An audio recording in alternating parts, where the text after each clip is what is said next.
guys, welcome to the first ever edition of Mustard Moments with Tim. That's me, your host. So a little bit about me and my love of mustards. That's where the Mustard Moments begins. When I was a little boy, I dreamed of owning a restaurant. And I think I was about 6 years old when my first concept came to mind. It was called Meatballs, Mania, and More. I'll talk more about that later in another episode. But the key thing to know right now is that I was going to have hot dogs at Meatballs, Mania, and More. And I was going to pay my dad $1 per hot dog that he put mustard on because from a very early age I was enamored with my dad's mustard designs. We'd have hot dogs for dinner and he would painstakingly and meticulously make these curly Q patterns across the hot dog. And I just thought it was the coolest thing. Ever since then, I've been really into mustard. So the first ever guest is Mr. Eli Enis. He's a local, that's Pittsburgh if you're watching from afar, journalist, musician, food truck driver, and mustard enthusiast. Welcome to the show, Eli. Thanks for having me on, Tim. I'm super excited to be out here trying some mustards. Absolutely. So I thought Eli would be a great first guest because he was actually at my house one day, and he was really impressed with my mustard collection in the fridge. And I knew instantly we had this common bond in terms of loving mustard. So we have before you, actually, some of the mustards that I have in my fridge that he was impressed by. Right to left, we have 4 mustards from a collection at Trader Joe's, no longer available, so they've been in my fridge a little longer than I'd like to admit. That's because, once they're gone, I can't get them back, and they're really good mustards. But it's called Mustard Miscellany. It was a gift from my then-girlfriend, now wife. I think that when she gave me these mustards, I knew she was the one. Anyway, we've got a rosemary and garlic mustard. We've got a Truffle mustard, thank you.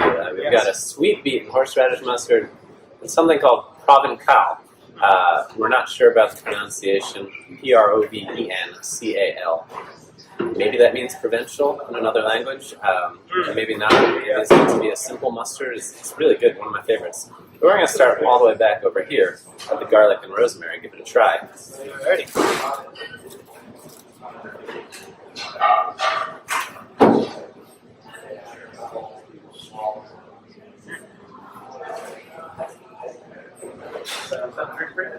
Yeah, you got a really strong garlic flavor. Absolutely. The rosemary, much more subtle. It kind of comes through at the end, I think. Yeah, definitely more of an aftertaste. Leads with the garlic, finishes with the rosemary.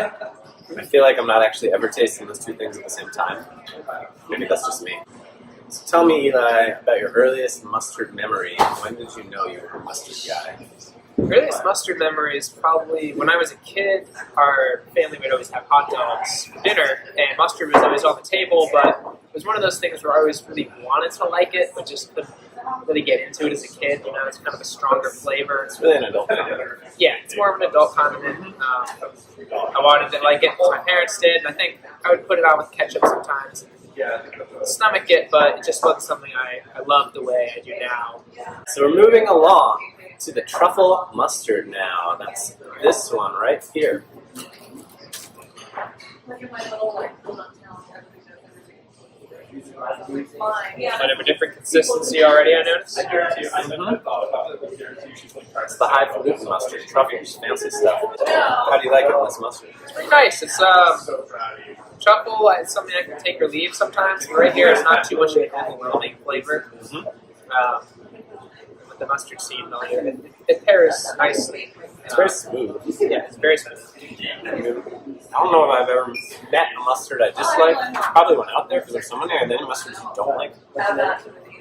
Now, I'm interested to see what this horseradish one tastes like, but I can be a little particular about horseradish just because it's such a bitter flavor. Not always a fan of that. All right, well, you want to move along to that one now? Let's give it a go, yeah.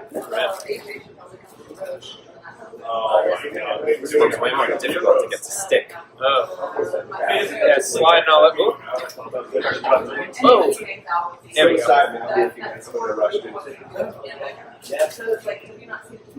Alright. It's a really well balanced mustard. Yeah. That's got the sweet beet in there. Has just as much presence as horseradish, I would say. And the two of them really balance nicely to where you don't get that horseradish bitterness just overtaking the entire flavor. What I love about this mustard more than even the flavor profile is the texture. It really highlights how different mustards can be. It's a whole grain mustard, so you've got little like, I don't even know how to describe them, little like grains. You know, they're large. They're larger than grains of sand that you taste or feel, your mouth feel. I guess that's the word that food people use. The mustard, it's delicious. It's still a paste, but it's almost like, in a good way, sandpaper or something. That sounds terrible, so that's probably not what you want to say. It's a little bit of a grittiness to it. Grittiness, there you go. So before we get into our final mustard of the afternoon, tell me, Eli, what is your favorite way to use mustard? Well, as a kid, I was super into mustard on my corned beef, cabbage, St. Patrick's Day meal was always something that I look forward to every year with my family. Maybe that was the real turning point when you became a mustard guy. That might have been the indication, yeah. But we always had a special type of brown green mustard like this one on the table, and it would just mix so well with all the flavors on the plate. So I really liked mixing in mustard with like a full dish. Recently I put mustard on a salad here, which might sound a little weird, but you just put just a little bit on and pair that with some mayo or something else to offset it. It can be really nice, just those kinds of flavors. There's actually something called salad mustard. I'm unclear on what that is. I've seen it on labels before. I think it might just be a synonym for yellow mustard, maybe maybe regional dialect. Maybe people say that somewhere far from where I grew up, but I've seen it on a package, salad mustard, so you're not crazy. Mustard can go well on a lot of things. Pretzels are another great one. Pretzels, and you can't really, like Tim said, you can't beat it on a hot dog. It's just, it's the iconic pairing. I mean, I don't know if anything defines American cuisine better than mustard on a hot dog. So that's pretty cool. Let's move on to this final mustard, the Provencal. Yeah. Interesting. Cheated and read the ingredients a little earlier. No, I did that because we don't really have any hints in the name of what's in it. But it's a good representation of a mustard with a little bit of garlic, a little bit of tomato and paprika in there. Yep. It's very tasty. Maybe my favorite. What do you think? Yeah, it's really creamy. I'd say it's also probably my favorite we've tried, and just so much different than this. I mean, the whole mustard, the back to back. Yeah, just completely different flavors, but really tasty, really smooth. Yeah, that's a. I mean, they're all great, but that's a good mustard. Do you ever have mustard straight up? If there's some mustard left over on the plate, I've been known to lick it off with my finger, just because I wouldn't eat it out the jar necessarily, but just a little bit on its own. It's got a great flavor. You can't deny it. And I'm hoping as the series evolves, we in fact find someone who eats mustard straight out of the jar. I don't do it even though I love mustard, but I know you're out there, so if you're watching this, want to come on Mustard Moments, we'll have shots together. Mustard. I mean, I respect that. So outside of eating mustard, what's your favorite thing to do with your spare time? Probably writing and playing music is something that brings me infinite joy, I guess you would say. Much like mustard brings me infinite satisfaction upon eating it. You ever thought about combining your loves and writing a song about mustard? Well, this famous ska band called Mustard Plug, and I wouldn't want to step on their toes, but the song about mustard sounds like something that I could definitely get down with. I'd like to hear it. Yeah. I don't know if that's key to a platinum album, maybe. Yeah. Sing about mustard.